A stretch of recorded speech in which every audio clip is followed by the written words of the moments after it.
Good afternoon and welcome back to my video series Defining Virtuosity. My name is Odin Rathnam and today we're continuing our traversal of the 60 etudes by Wohlfahrt, fundamental and progressive etudes, with number 20, an Allegro. The Allegro is marked in triple meter with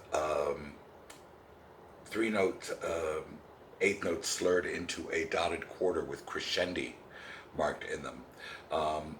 There are a couple of reasons for this. First of all, it encourages us to have slow bow speed on the first note of a bow in a new direction. By having the crescendos through a stroke, going from slow to faster and then slower to faster, we can really focus on the legato between notes, and this exaggeration through this gesture helps to accomplish that. As with all of my studies that I teach my students, I like to make sure that we sort of break down the actions of the left hand and the right hand and put them together. In the left hand, we have to be very focused on the various half steps and whole steps and the freedom of the vibrato on the last note, the dotted quarter of each figure, so that when we're done with each of the 3 eighth notes, the fourth finger, in this case, is free to vibrate. Or if it's a different note, the last note of the slur being free. I also like to encourage the student to think of a little bit of vibrato on the first note of each slur, as though the previous dotted quarter vibrato figure had decayed, but not completely died away. To exaggerate,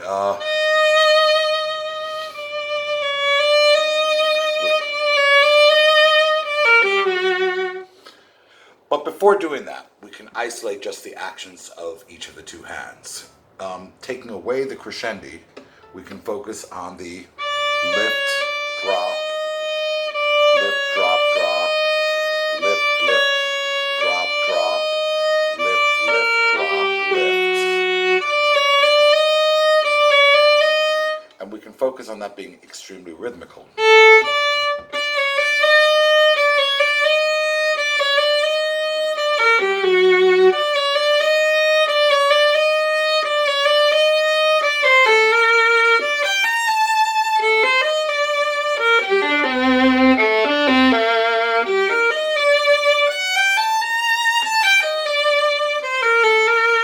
Now we can add our hairpins.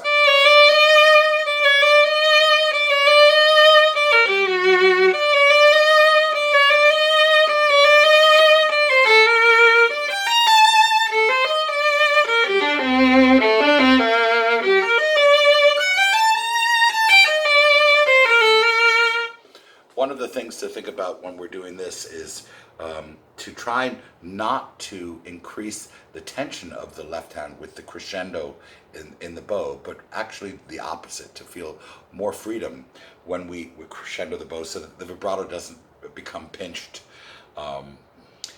Now, when you've sort of thought of these figures, we can go through the whole study this way.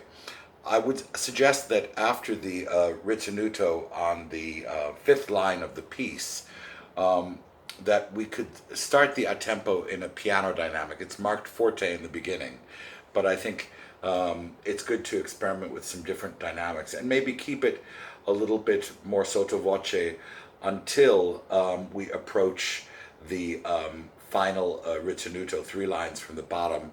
Then we can take that final a tempo, which is really the recapitulation of the movement structure-wise, and play that in forte again. Then observe the final hairpin with the molto ritenuto, 4 bars from the end, and the piano ending. So just to go through the whole thing, sort of this idea. With a steady tempo, 1, 2, 3, 1, 2, 3. It's marked Allegro, so I don't think much slower than that accomplishes much. It can also be practiced quite a bit faster, but I think a sort of moderate tempo is good.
So there is Wohlfahrt Etude number 20, Allegro.